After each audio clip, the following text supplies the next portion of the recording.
it is a shame if it is the end of the music chart. I think definitely there needs to be a streaming chart and a sales chart. Separate. Completely separate, because the complexity of the streaming is... I mean, we're starting to learn all of this because it's really new to us. It's mind-boggling. You have to play an album 1,000 times to equal one album sale.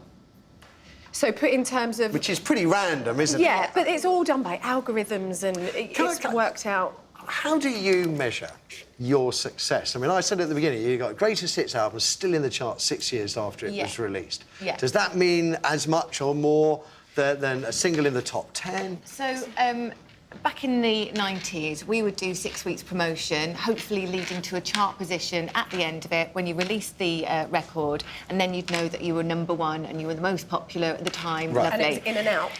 So now we're having to work out where we actually fit in with the charts. We released a single, then released a video, then released an album, and as long as you kind of stay in the charts and kind of stay around, then that's supposedly a success in the industry. But for people aren't ready to make that change because we don't like change, and we want to know who's #1, and we like to know who's #1. We didn't expect to be #1. It's kind of we fixate now on #1. Yeah. Fergal Sharkey from the Undertones was here the other day.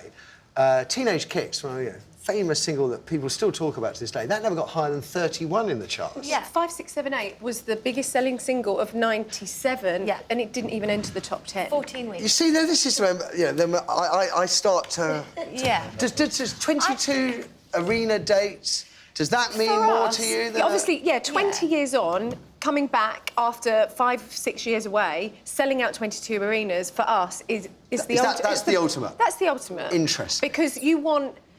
Those people want to come and see us perform. They know what we can do, they know what kind of show we put on, and that, for us, is a measure of the success.